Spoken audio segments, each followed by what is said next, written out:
राम मित्रों, स्वागत है आप सबका आदर्श धर्म प्रश्नोत्तरी कार्यक्रम में।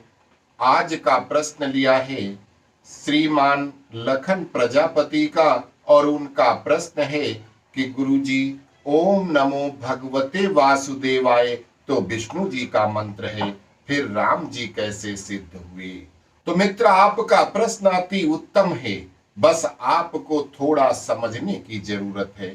हमने आप लोगों को अपने कई वीडियो के माध्यम से बतलाया है कि विष्णु जी ही त्रिदेव ब्रह्मा विष्णु महेश में सबसे बड़े हैं। उनके अंदर सदा शिव या परम ब्रह्म परमात्मा की सबसे ज्यादा शक्ति है। तीनों की शक्ति मिलकर परम ब्रह्म परमात्मा की शक्ति है और वो ही हैं एको देवा सर्वभूतेषु गूढ़ा सर्वव्यापी सर्वभूतांतरात्मा।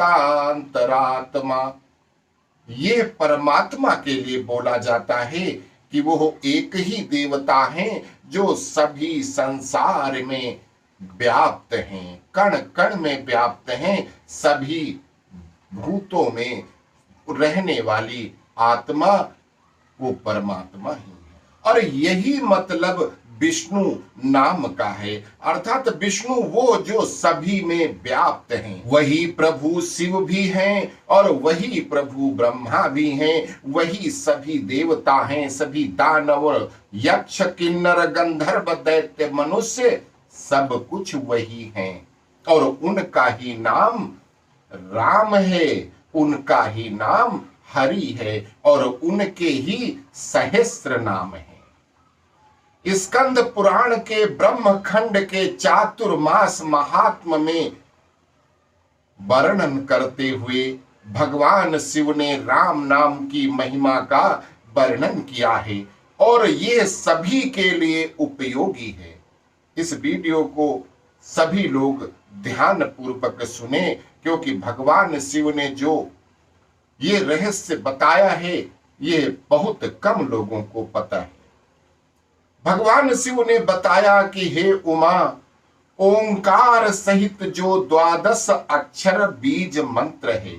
अभी एक हमारे दर्शक अजय कुमार बार बार लिख रहे थे कि इसको 12 अक्षर क्यों कहते हैं, ओम की गिनती नहीं की जाती है। मैंने उनको कमेंट के माध्यम से बताया था कि 12 अक्षर मंत्र परम ब्रह्म परमात्मा का मंत्र है, इसलिए वो ओंकार सहित गिनकर 12 अक्षरों का मंत्र है। यही शिव जी ने स्कंद पुराण में चातुर्मास महात्म्य में बताया है कि ओंकार सहित जो 12 अक्षर बीज मंत्र है, ओम नमो भगवते वासुदेवाय, उसका जप करने वाले मनुष्य के लिए वो कोटि कोटि पापों का दाह करने वाला दावानल है। इस अक्षर से प्रकट हुए मंत्र का जो मन वचन वाणी और क्रिया द्वारा आश्रय लेता है उसका कभी पुनर्जन्म नहीं होता। इस मंत्र के महात्म का वर्णन मैं अपनी 1000 जिह्वाओं के साथ करूं तो भी कर नहीं सकता। ये मैं नहीं कह रहा, ये भगवान शिव कह रहे हैं कि हम हजारों जिह्वाओं के साथ उसका वर्णन करें तो भी उस महामंत्र बीज मंत्र का वर्णन नहीं हो सकता। इस महामंत्र के चिंतन मात्र से मन चाही सिद्धि प्राप्त हो जाती है, किंतु इसके जप के विधान हैं, नियम हैं।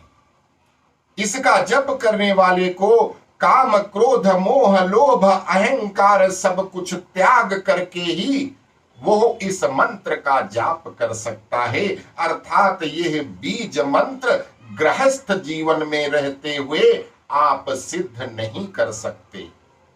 इसकी सिद्धि के लिए आपको सात्विक आहार, स्त्री पुरुष संबंध त्याग, स्वार्थ लालच माया मोह रहित होकर ही आप इसकी सिद्धि कर सकते हैं। रजस्वला स्त्री इस बीज मंत्र का जाप नहीं कर सकती। कोई मांसाहारी अशुद्ध व्यक्ति नशा व्यसन करने वाला इस बीज मंत्र का जाप नहीं कर सकता, और करता भी है तो उसका कोई फल नहीं मिलता। इसलिए इस बीज मंत्र का उच्चारण जप स्त्री और शूद्रों के लिए महर्षियों ने वर्जित किया हुआ। माता पार्वती ने कहा कि प्रभु, स्त्रियों का तो ये एक नियमित, स्त्री तो रजस्वला तो होती ही है, तो फिर स्त्रियों का उद्धार कैसे होगा? और जो व्यक्ति, जो पुरुष सात्विक आहार नहीं करते, तो क्या उनके तरने का, उनकी मुक्ति का कोई उपाय नहीं है? तो भगवान शिव कहते हैं कि इस बीज मंत्र से भी बड़ा एक महामंत्र है, जिसको कोई भी, कहीं भी, कभी भी, किसी भी स्थिति में जप सकता है, और वो उसी प्रकार मोक्ष प्रदान करता है जो बीज मंत्र के जाप से मिलता है। और वो अक्षर मंत्र है राम। राम इस 2 अक्षर के नाम का जप पापों का नाश कर देने वाला है। इस नाम को सोते, चलते, खड़े हुए, खाते हुए, बोलते हुए कभी भी इस नाम का उच्चारण करके इस लोक में भी सुख पाते हैं और उसकी मोक्ष भी हो जाती है। अब आपको एक उदाहरण देकर समझाने का प्रयास करते हैं। महादेव जी को एक बार बिना किसी कारण किसी को प्रणाम करते देखकर पार्वती जी ने पूछा कि आप ये बार बार किसको प्रणाम कर रहे हो? शिव जी कहते हैं कि जो व्यक्ति एक बार श्री राम का नाम लेता है उसे मैं 3 बार प्रणाम करता हूं। तो माता दूसरा प्रश्न करती हैं, अच्छा प्रभु, ये तो बताओ कि आप शमशान में क्यों जाते हो और ये अपने शरीर पर ये चिता की भस्म क्यों लगाते हो? तो महादेव माता पार्वती से कहते हैं कि चलिए मैं शमशान ही जा रहा हूं, आपको दिखा कर लाते हैं कि हम शमशान में जाते क्यों हैं और चिता की भस्म हम अपने शरीर पर लगाते क्यों हैं।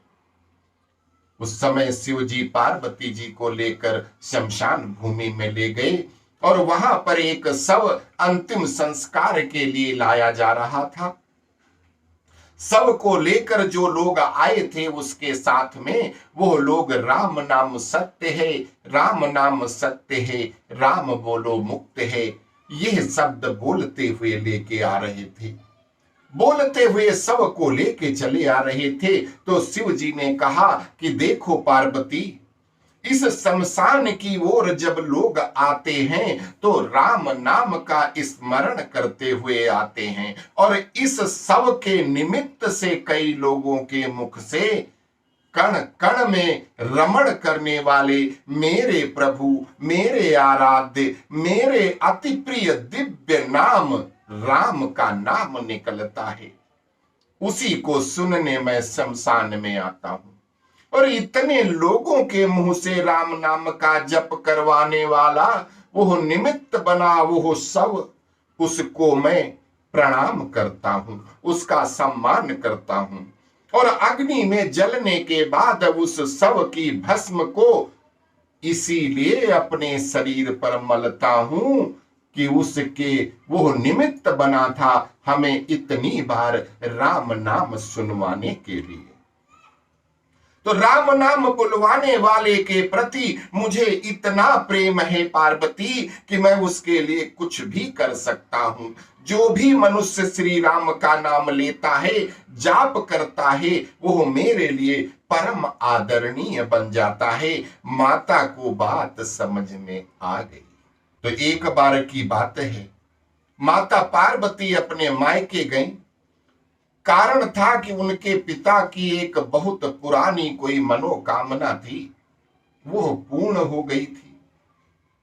इसके लिए माता को दावत पर बुलाया गया था। माता पार्वती अपने पिता से पूछती हैं कि आपकी ये मनोकामना पूरी हुई तो आपने ऐसा क्या उपाय किया था जो आपकी इतनी बरसों पुरानी मनोकामना पूरी हो गई। तो हिमराज कहते हैं कि बेटी, मैंने और आपकी जननी मैना ने परमात्मा विष्णु के सहस्त्र नाम का जाप किया था।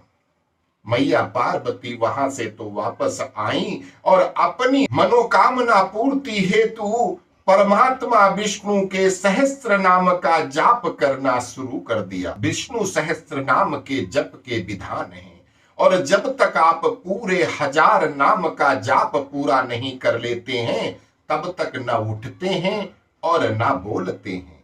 किंतु उसी समय शिव जी कैलाश पर पहुंचे और पार्वती जी से भोजन मांगा कि प्रिय, मुझे बहुत भूख लगी है, कुछ खाने को दो।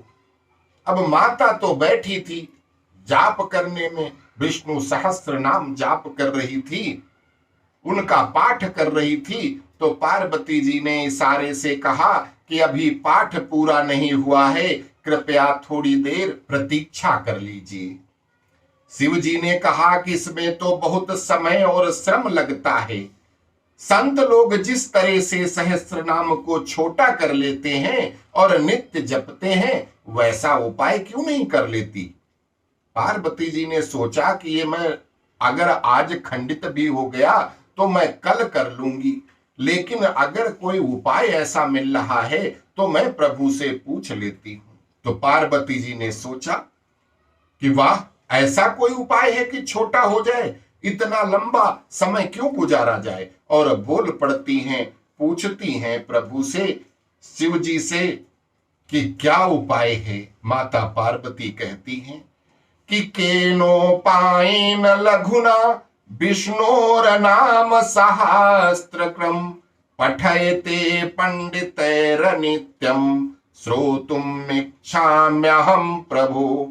हे प्रभु, ऐसा कौन सा उपाय है कि विष्णु जी के सहस्त्र नाम को छोटा करके पढ़ा जा सके, वो उपाय मैं सुनना चाहती हूं। तो भगवान शिव कहते हैं कि श्री राम राम रामेति रामे रमे मनोरमे सहस्त्र नाम तत्तुल्यम राम नाम बरानने। शिव जी ने कहा कि केवल एक बार राम कह लो तो तुम्हें सहस्त्र नाम भगवान के 1000 नाम लेने का फल मिल जाता है।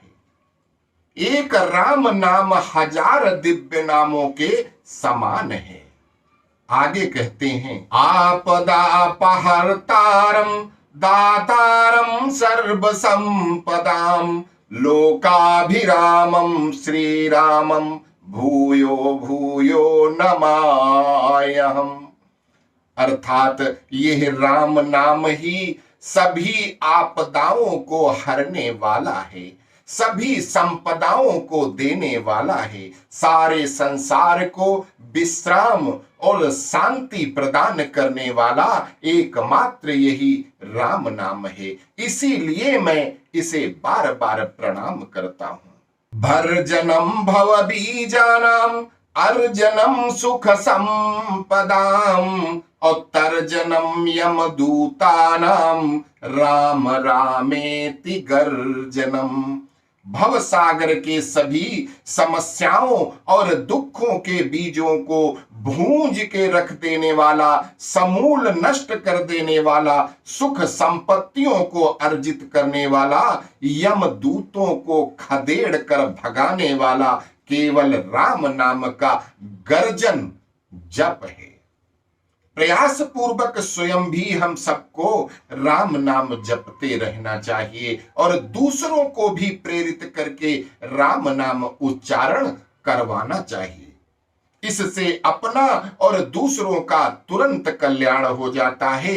यही सबसे सुलभ और अचूक उपाय है। इसीलिए हमारे देश में प्रणाम की जगह राम राम कहकर एक दूसरे को सम्मान दिया जाता है कि हम अगर किसी सामने वाले को राम राम कहेंगे, जय श्री राम कहेंगे, तो बदले में वो भी राम राम ही कहेगा। और इस तरह से राम के उच्चारण को, हमारे श्रवणों को सुनने का 4 बार सौभाग्य मिलेगा और सामने वाले को भी 4 बार सुनने का सौभाग्य मिलेगा। तो हमारे कितने पाप कट जाते हैं। एक बार सब लोग हमारे साथ 4 लाइन गाइए। जय राम रमा रमनम समनम भवताप भयाकुल पाहि जन्म। जय राम रमारम नम समनम भवताप भयाकुल पाहि जन्म। अवधेश सुरेश रमेश विभो, अवधेश सुरेश रमेश विभो, शरणागत मागत पाहि प्रभो। गुणशील कृपा परमायतनम, प्रणमामि निरंतर श्रीरमणम। जय राम रमारम नम समनम भवताप भयाकुल पाहि जन्म। वीडियो विस्तार की वजह से हम पूरी स्तुति यहाँ पर नहीं कह रहे हैं। आप लोग श्री रामचरितमानस से यह स्तुति जरूर पढ़िए और इसको कंठस्थ करिए। इसके आपको स्वयं ही प्रभाव, जो इसके फायदे हैं, आपको जब मिल जाएंगे तब आप कहना कि राम नाम में कितनी बड़ी शक्ति है। तो उम्मीद करते हैं कि श्रीमान प्रजापति सहित आप सभी मित्रों को यह वीडियो अवश्य पसंद आएगा और आप लोग वीडियो को ज्यादा से ज्यादा लोगों में शेयर करके दूसरों को भी आदर्श धर्म परिवार से जोड़ने में सहायक होंगे। अस्तु। जय सिया राम।